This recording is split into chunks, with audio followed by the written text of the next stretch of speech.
Welcome, everyone, to Talented Universe, part of the NDB Media Network. This is April 13th, 2026, and we are just rolling along, aren't we, Marcia? Oh my goodness, we are. Marcia, how are you doing today? I'm doing great. Middle of April already. Bills are Okay. due. So, uh, I am privileged today to introduce our guest. Oh, I know this is going to be a fun one. Ray Buffer. Hi, Ray. Hello, how are you, Marcia? Hi, Michael. Hi. Yeah, Ray is an actor, musical artist, voiceover artist, violinist, so many things. So, and Ray, you're a highly recognizable face for a lot of people. So, but we're going to talk about a lot of your work, and you are originally. I'm in Northeast Florida right now, and you're originally from the Florida area too. Is that right? Yeah, I was born and raised in South Florida, a little Mm-hmm. suburb called Green Acres, which originally was Lake Worth Hills, and that was a suburb of West Palm Beach. Ah, and most people, older people at least, a little older, every time you hear Green Acres, the song goes. Yeah, Place to supposed to be, be. right? Ba ba ba da ba. So, was the town? Was it as smallish, or? It didn't feel like a small town at all. I Mm-hmm. mean, it was near all the schools I went to. I went to Green Acres Elementary, and Mm-hmm. John I. Leonard High School was out that way. There Mm-hmm. was a middle school that was more in West Palm Beach that I went to in my middle years. But um, I guess I mean, I could bicycle it once I was allowed to ride a bicycle through it. Mm-hmm. I was an only child, and I was also adopted, so my parents were pretty overprotective during my upbringing. So it wasn't until really I got into high school that I could even ride a bicycle through all of Green Acres. So Mm-hmm. And so, from Green Acres, you moved to where? Where did you go after schooling? well, I got married very young, and I Mm-hmm. ended up moving to Boynton Beach, where I lived for a while, and um, I had just finished college in Boca Raton. I was working musical theater contracts in Boca Raton at Jan McCart's Royal Palm Dinner Theater. And I lived in South Florida, married for a few years. We then eventually moved to Orlando, and I spent the last 5 years that I was in Florida in Orlando, also working in musical theater and working contract to contract um, as an equity theater artist.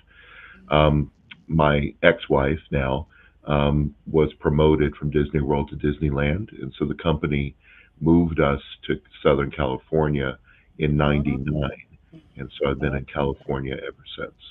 Okay.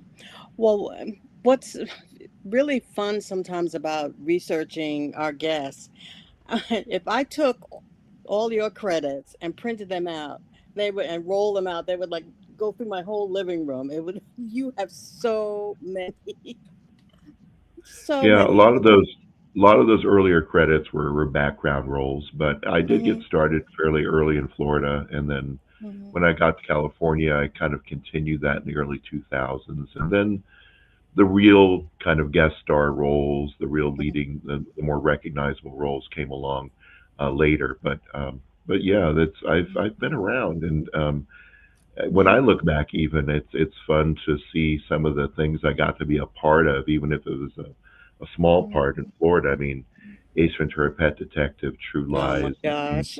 these are Favorite. these are like nostalgia films now, right? But Hmm. to say I was a part of those is really cool. Hmm.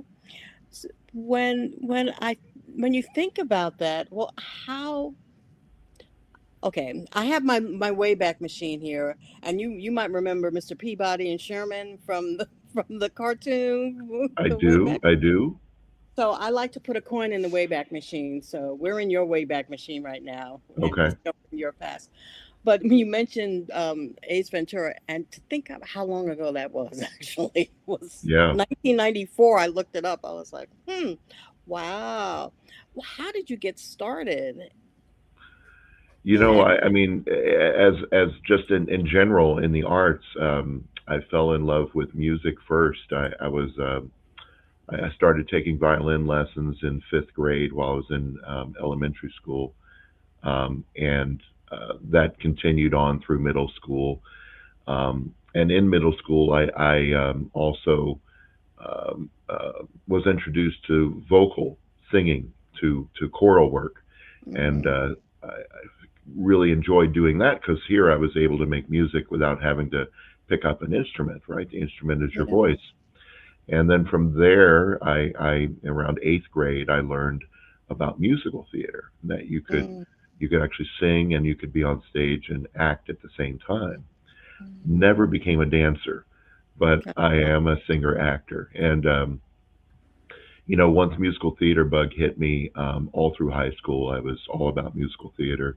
I mhm, went to school for musical theater at FAU, and that was what I was making my career doing in Florida until I moved. Um, mhm, and then when I moved to California, that's where the TV and film thing kind of took over, and musical theater kind of fell by the wayside for a short time. Now,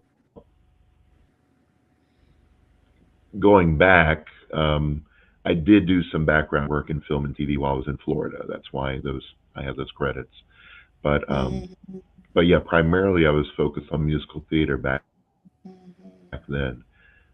When I got to California, I tried to focus on film and TV, and up to about 2004, things were going pretty well.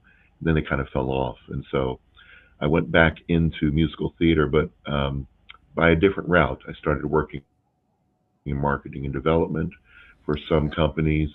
Then I became a general manager for my own company, mhm, and that's what I did in 2007. I started a company in San Pete out of the Warner Grand Theater and programmed 5 or 6 shows per year, directed, produced, and I mhm, was also in a few of them. So that was a fun time. And then eventually, just before the pandemic, I decided all of that taught me that I really just like acting. I don't like doing all of those. I don't like wearing all of those hats at the same time, mhm, and I prefer the focus on acting. And so I went back to TV and film, and just before the pandemic, and I've been doing that ever since. mhm. Well, to stay in the Wayback That Machine a was little a bit long, longer. winding road to get to today. Well, Firefly. Well, I'm a sci-fi geek, and so's Michael. You were in an episode of Firefly. You've been in the X Files. Were those when you go for roles like that, and usually sometimes people like to only talk about the main characters, background characters, secondary characters. You get to see so much, also, and sometimes get to interact with all kinds of um, people. And so, but can you share something about some of the experiences you might have had on some of those types of shows?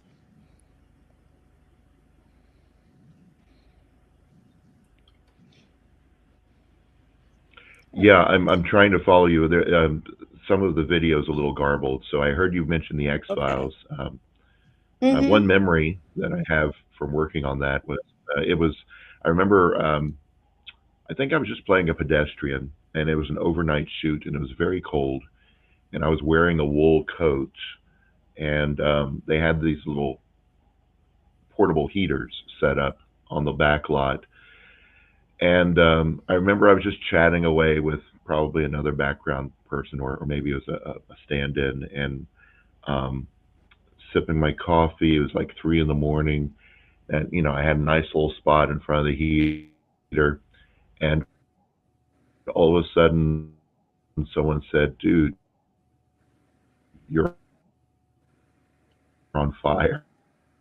Oh, I had my wool coat had actually caught fire because a Oh, couple people just know what's going to happen on a film set sometimes, and especially when you're dealing with weather. so was my it the God. heater that ignited your? But the X Files was fun. Yeah, it was the heater. It was one of these like, Mhm. Wow. Yeah, we're losing the video a little I'm bit. sorry, we're So breaking up a little bit. yeah, I know we're breaking up Yeah, on I both I, I ends. just I smelled it. It kind of had that burnt hair smell. Oh my But they goodness. patted it out pretty quick. Yeah. Mhm. But now to this day, I'm a little self-conscious about being near heaters. Don't blame you. Mm-mm. Michael, did you want to go ahead and continue? Yeah. Well, yeah. Well, let me just go on and talk about some of your recent crazy work in verticals. When did you start verticals? It looks like from your credits you've been doing them a while. And, Yeah, I was actually in some of the very first verticals. Oh. Actually, Snapchat. I think Paul Feige um, and Snapchat tried doing verticals just before, or no, it was during the pandemic because I remember it was a very weird situation. The only time on set that I've had mouthwash required before entering a scene, like it was like antiseptic mouthwash brought to me on like a serving tray. I had to take it and then spit it out and put it back on the tray. And I was like making a joke. I was like, "Oh, how do I know I just got a fresh mouthwash and not someone's spit?" Because they were putting them back on the same tray. But that was when we were all masked and working. uh, But that was called everything's fine or everybody's fine, something like that. But that was one of the first verticals, and then there was this influx of like Chinese, um, mm, essentially Chinese Harlequin romance novels adapted into English screenplays that were Mhm. divided into these 1 minute episodes that I learned about, and so I started doing those. And yeah, I think there's a lot of my peers that say, "Oh, I don't want to do verticals," or mhm, I'm going to mhm. wait for Hollywood to get back to being Hollywood." And Mhm. I don't see that happening. I think that, progress is progress, and this is the new Hollywood, like it or not. And we're all adapting to this new format, this mobile first Yes. idea. And it's been good work. I've met some great people. Um, I enjoy it. It's a different rhythm. It's a different beat. I mean, you're doing 10, 12, 15 pages a day. Um, so it's a lot faster paced. It keeps you Mhm. alert. It's just it's a different kind of art form, I guess. Yeah. Mhm. Yeah. I got a kick out of when you just mentioned the Harlequin romances. That's what I have told my people, that my friends that are about my age, when I tried to explain to them what I was going to put on my podcast, because they had no idea what I was talking about. And I always brought up Harlequin romances on video formatted for your phone. That's what I would tell them. And they go, "Oh, okay." But not everybody knows what the Harlequin romance books Yeah, were. I mean So, that's the way I think of them, probably because of my age and I think my mother mhm, used to read Harlequin romances, mhm, right? So I mean that's Mhm. kind of the demographic I think that they went after, was kind of like middle-aged women at first, and then teenage girls, and now mhm. the demographic has expanded to um, Yes. there's some that are queer focused, so Mhm. it's a bigger demographic. And Mhm. really early And on they keep too, what moving. I noticed was, Mhm. yeah, Oh, but and they early keep on I moving on noticed with it them. was, Mhm. Go ahead. Go do yeah, something. Yeah. but the stories early on I noticed were all very white centric, and there was really no color on set, which was Mhm. strange. Mhm. Maybe that was a Chinese preference at first, Yeah. and then I started to notice people of color becoming the lead characters and Mhm. becoming the supporting characters, and that was slowly introduced and expanded on. So I think as this new frontier of an art form expands, it's becoming more and more an amalgamation of what we consider standard television. Mhm. Yeah. Marcia, Mhm. do you want me? I'm going to throw it back to you for a few questions. So Well, yeah, and you could be really intimidating on screen, but you know that already. I didn't Well, I want to mean say that, but yeah. that's my bread and butter, I guess. You know, I mean, I played this guy in a western. Um, Yes, I saw that. Oh my gosh, you were mean, mean, mean, mean. if I can give a quick plug, I just want to say that this film, the shirt I'm wearing, it's called "The Mm, Lord of All Future, Space, and Time," and yes. it will be playing at the Boston Independent Film Festival on April 23rd and April 27th. If any Oh. of your viewers Woo. or listeners are Mhm. over there on the East Coast, check it Yeah, out. But yeah, yeah. no, I play a lot of bad guys, and Me too. that is it's fun. I mean, but I'm big and tall, and so casting. One of the things I learned is that being an actor is accepting that you're going to play the roles that you're perceived as.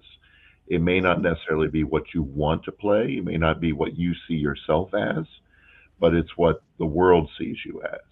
And being 6'4" and big and tall, I tend to get these thug, mobster, villain kind of roles. And I just have to embrace that. And when something new or different comes along, or I'm cast against type to play maybe a wimpy character, I just have fun with that. That becomes comedy, or that becomes something fresh. Mhm. Your facial hair is quite noticeable. When did you develop the beard persona? I in my 20s, it's kind of funny. I always played older men, even in my 20s in theater. I would always play older men, but just have to put a lot of makeup on or glue on facial hair. And I would try to grow beards back then, and it was a little bit patchy. But Mhm. now it comes in naturally now, and it's a Yeah, look. It mhm. supports the bad guy roles that I do a lot, or Indeed. truckers, or homeless people, or Mhm. I do Santa Claus work as well in film and TV, and so I had a few years where I would bleach my hair Mhm. to a platinum blonde, and then tone it to a pure white, including the brows, and that would be a look for a few months while I got through Christmas, and then I would shave my head and kind of be a prisoner or biker looking guy for a while, and so it's almost like I had my seasons of playing certain Uh, types of characters. that's cool. Yeah. When you talk about Santa, I have an older brother who grew into Santa roles himself because he has a beard, and he was telling me how magical it can be to play a Santa for children. Have you ever done that in real life? In your Yeah, I mean, when I would say 5 or 6 years ago, I started doing some in-person Santa work, and then Mhm. that quickly grew into opportunities for me to do it in TV and film. And so my Mhm. preference now is to do the TV and film, but I Mhm. still retain clients that still want me to come and do in person. And so yeah, that's the reason that I bleach and go full Santa that time of year, so that I can just put the costume on and show up and do the gig. So I do Mhm. still have some clients that I do, and photographers that like to have me sit with families and take Christmas Yeah. photos with them. So Mhm. yeah, no, I do, and it's a wonderful time, and it is really nice to see Mhm. parents show up with their kids, and they dress them all up in little matching outfits, and Yeah.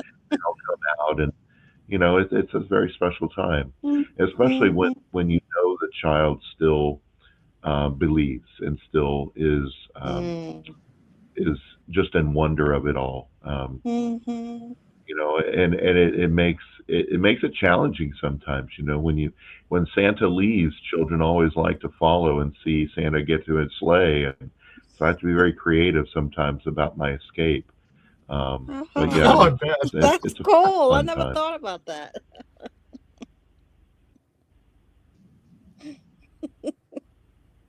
That's really cool.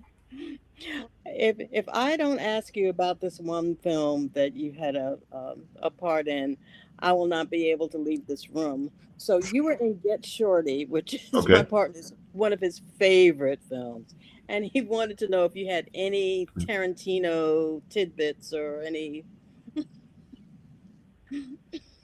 Yeah, I think the day that I worked on that, it's not a very fun story, but the day I worked on that, I think it was just a B unit scene, so I didn't even get to meet Tarantino. And Oh, I think it was okay. just, I think Danny DeVito was on set, Oh, that's but cool. I wasn't even Mhm. in proximity of him during that scene. Mhm. It was just like a kind of like a coffee house kind of scene where I was just like one body in the back of the room, and it was a day's pay. Mhm. But it was Mhm. very cool to then. Mhm.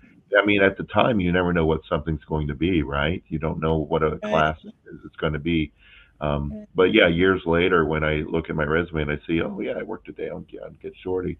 I mean, Mhm. it's just cool to have been in that world, but Mhm. tangentially, on the outskirts of that. Right. Mhm. And you have played such a wide variety of characters. I mean, you've done westerns, like you were, you're sure, and you've done a variety of Hmm. western characters. You were in Into the Wild Frontier with, I think that was a Kit Carson story, and Yeah, so yeah, that yeah. was really fun. That Hmm. was, I love going on location. That was in Missoula, Montana, that we shot that, and Ooh, I got to ride a horse. I got to shoot a real period gun. Got to be in some fist fights and tussles, and just be. The character I played was the Great Bully of the North. He was a yeah. French Canadian trapper or voyeur. Um, Hmm. and yeah, it was a fun character to play, a fun week to spend in Montana. Um, Hmm. but yeah, it was filmed actually at the time that sad incident with Rust happened, where the cinematographer was shot. If you recall that story, Mhm. the Yes. Alec Baldwin set Yeah. Oh, Yeah. that yes. had happened. That had happened just prior to our shoot, and Oh, so boy.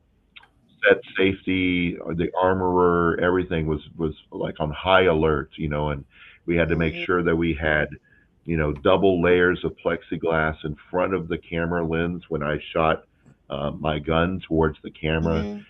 Everyone was on high alert for that shoot because of what had just happened. Wow. That had to be challenging to do at that particular time. And there's still repercussions from that. I mean, yeah. Yeah, I mean, set safety. I don't think there's enough really talked about. And just recently, I think there was an actor in India who died, who drowned because he went back to the set after the shoot and for some reason went swimming, but he got stuck in some area of the set, and Mm-hmm.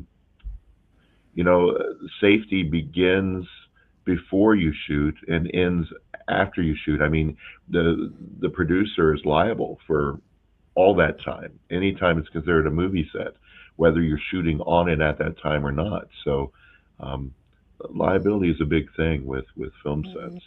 Hmm. And with some of the roles that you played, some of them are very physical roles. So you are dealing with guns, like you said, and throwing punches and doing physical type of things. Is stunt work of that type of? Do you particularly enjoy that, or is it kind of like the It, roles it, that you it can be took to fun. do it? It, Mm-hmm. it can be fun. Uh, it, regular budget projects tend to have stunt coordinators. But I've been on some very low budget sets where they don't have a Yeah. stunt coordinator and they just rely on the actors to work it out. Um, that can be tedious because it's better to have more eyes on something. Yeah. Um, because when you are doing it yourself, you're also kind of taking responsibility for that stunt. Um, Mm, I've had stage combat training in theater, and I've done mhm, simple stunts in film and TV. Um, but I also know my limitations, and I'm older now, and I am not shy about telling a director what I can and can't do. And when I tell them I can't do it, then they know either they need to change the action, or they get a stunt person to do it for me, and that's the safest route to go because yeah. you know the amount of money you make isn't worth a debilitating injury for the rest of your Yeah. life. You got to Mm, protect yourself. mm, mhm. And I'm I'm listening to your voice. not, I can I'm see not why you're a Tom. voice actor. I'm not Tom Cruise. Tom Cruise does all No, his own stunts, right? hanging from the helicopter and all that kind of stuff. Yeah, Yeah. Or Jackie Chan, who did all his stunts. I yeah, understand most of his stunts he did, but I think he's broken almost every bone in his body. So right. You had a question about voice or voiceover or yeah, something? I think because I your voice is so you have a very distinctive and mellow voice, S- and you've Yeah, done. Mhm, it's kind of a smooth kind of DJ voice. I think I think growing up in Florida, I tried to neutralize my accent and de-southernize myself a little bit. So, um, and I think also from singing, from learning mm, how to have proper diction in a choral environment. I think that kind of also gave me this kind of resonant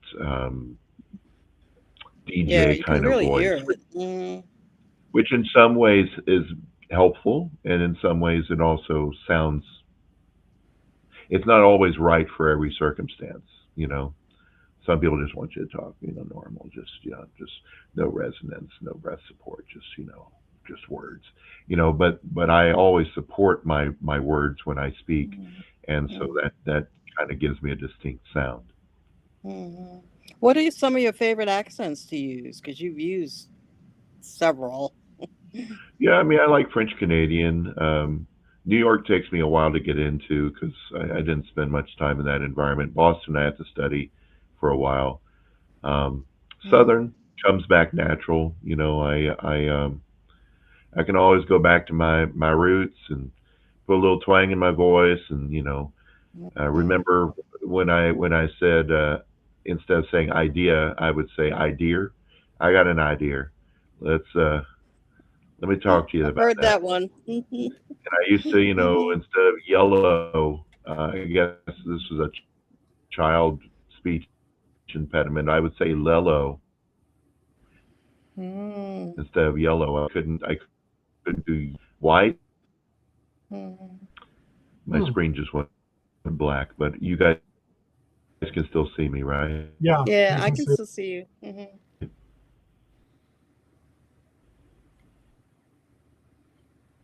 Yeah, okay. I think it might have gone out again, but Yeah. I'm going to ask a question, and if you don't want to answer, oh, he's gone now. Okay, so he lost it. That's what I was Maybe, afraid of because I was maybe he'll noticing come that back. he couldn't get it. So Mhm. there he's back now. Hopefully now I it's think better. now you're back.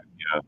Yeah, so you're back too. You totally disappeared. So, but what I was going to Oh, I ask did. you, you did, yeah, but that's okay. It happens with live podcasts, I'll tell you. You Right. mentioned that you were adopted. Did Yeah, you? Yeah, I think I read that you found your birth mother. Is that correct, or did I read that wrong? I did. I did. I had a company called Kin Solving. They were like a private detective service for adoptees. I hired them back in the late 90s, and I think around 2003 they found my birth mother and four aunts and my birth grandmother. But by that time, my birth grandmother had passed. So Hmm. only the aunts and my birth mother were still around. And one of my birth aunts lived in North Hollywood, and I was living in Huntington Beach, California at that time. Not too far away. Yeah. So it was easier to go knock on her door first. She was the oldest of all the aunts. So I got the bearings from her as to what the family was up to, what my mother's story was, and she agreed to keep my secret until I went down to Florida and knocked on my mother's door. So yeah, I reunited with all of them, and we're still acquaintances, friends. I don't really call her mother. I haven't really spoken to her actually in a few years, but I am in contact through social media with some of my aunts that live in Ohio and in Arizona. And yeah, it was a really emotional kind of journey to go and meet women who looked like me. I'm very Mhm. sorry for them, but knock on the door and then see the face that I had been looking at in the mirror reflected back to me in someone was very very interesting. And so in later years, I found out through 23andMe that I had two half sisters on my father's side, Mm. and I tried to reach out to him, but they warned me not to because I guess his story was that he came to Florida when he was engaged to his current wife, and that's when he got my mother pregnant. He Mm. is still married 50 years later to the woman he was engaged to when he got my mother pregnant. And so my half sisters know about me, but he doesn't want to have any contact. We've never spoken. I Hmm. assume when the day comes that his wife passes, maybe He then may. he He will may. want to connect, but he doesn't want his secret to come out. So I've Yeah. been respecting that and not identifying him. Well, that is totally understandable. I was adopted also, and I went through finding my birth mother when I was 33. Mm. And she's passed since, but she would never tell me who my father was. So I had to I had to do 23andMe, Ancestry, and a couple of other things to get relatives that were close relatives on my dad's side to find him. And I did find him, but sadly he had already passed away um, 20 years, almost 20 years earlier. Wow. So, but it's like I was glad I have I have lots of half siblings. I've got I had several of them have died actually, but I had nine nine half siblings. It's a lot. Four on my mom's Wow. side and five on my dad's side, and three on my dad's So your side have world now. got bigger very quickly. Very, yeah. The first time, Yeah. it got very big, and I mean, it was a roller coaster ride. I will just say that. I've talked about it on other shows on the network, but so I know what you went through, and it's hard to explain unless you've been through it, because most of my friends didn't understand any of what I was feeling at all. Like you, And I think, I favored my mother. When I saw my dad's kids and I saw a picture of my dad, I just went, I don't look anything like him. But DNA said he was my mm, dad. But I didn't look like any of my I look like my birth mom's kids. I do not look like my birth dad's kids. But it's like, yeah, the same. My half sisters on my father's side didn't really see the resemblance. But I see the eyes in my half sister, even if she doesn't. And I think I have a lot of my birth mother's features too. Um, a lot of I believe her ancestry was a little bit Croatian. His is more Welsh um, mm-hmm, and Northern European. So, I'm I think it probably, Michael, for you as well, it's more of a search for who we are, right? It's knowing Exactly. what is the ingredients that went into making this soup, right? And you kind of want to know, because for me, I felt like I couldn't really move forward until I knew what was behind me. And that could be why I've never had children. You know, maybe never the time was right, or maybe I didn't know what I'd be passing on. I didn't know who, Mhm. what was in my genetic makeup, Mhm. what was there. And, I think there's a lot of psychological factors that play into that. Oh, there is. I mean, when I met my mother, a lot of questions when I was growing up were answered, and it was amazing. Um, Feelings I had, tendencies I had that made no sense. Um, I found them, and it was very eye opening. And I mean, it really was. I mean, I was glad I found out who my dad was too, and you know, even though my mom wouldn't tell me, my sister-in-law from my oldest brother on my mom's side, on her deathbed, they were traveling to go see her before she died, and they were going to ask her for me at the time who my dad Mm. was, because we all knew she knew. For whatever reason, she didn't want to bring it up again. Um, but I really wanted to find out, and you know, more things came to light after she died. I finally found out that one of her sisters had double dated with my mother and my father. I didn't even know that until just in 2000. That's when I found that out, Mm. and so I Mm. got a little more details of stuff, and but it's interesting. It's interesting. If anybody else out there is going through this, it's tough. I will tell you, it's tough. But do you have any advice for anybody that's looking?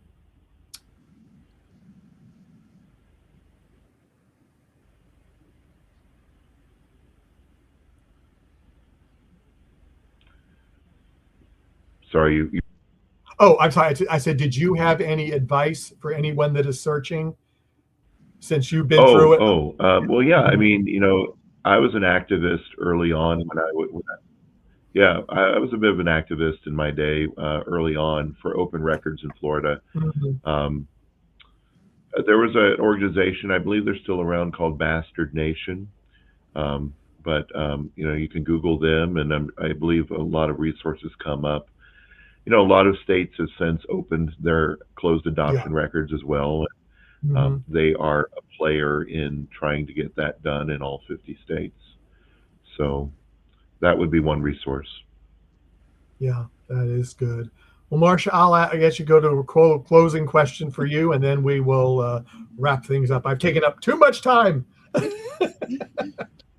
Well, you have already done so much and have such a wide breadth of work. And I saw you have almost 2 dozen upcoming things listed on IMDb. You told us about one. You told us about the Lord of All Future Space and Time. Is there something else that we might look for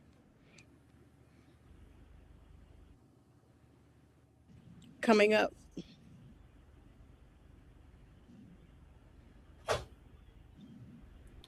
Yeah, I'll try that he must again. be We're looking delayed. for Yeah. maybe some more of your upcoming I projects. didn't catch the tail end of what you were saying, Marcia. I wanted to know about some of the Oh upcoming yeah, projects well, that we. um, I have a sci-fi film called Skycrash, directed by Tegan. Should be coming out in the next year. Nice, nice. Spy Crash, you said? Sorry, High crash, I think it was, you're Marcia. staggered, so I'm pausing to try and To make try to out figure that, yeah, because what I you can call tell my it's, face. yeah. Well, we'll keep up with you, and because you're so busy and so prolific, um, and I'm looking forward to what's coming next for you.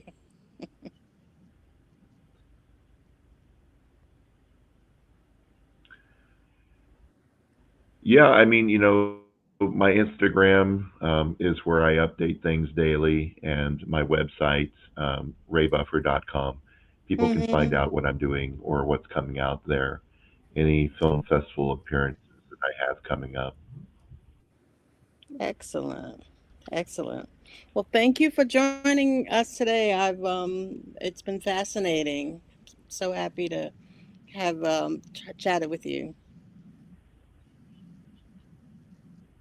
Yeah, same here. I wish my internet or whatever the speed situation here, I wish it was Yeah, better to where I could have had a more open conversation with you. But yeah. I hope a lot of Maybe we what I can. said came across. So Yeah, maybe we can have you back when it's better, and we can delve into There some you more. go. Well, thank you, Ray, for being with yeah, us. absolutely. And we do hope we can get you on again Thank later you. when you've got some more things. So, everyone, we will see you again next time. Bye bye. Bye, everyone. Bye, Ray. Thank you.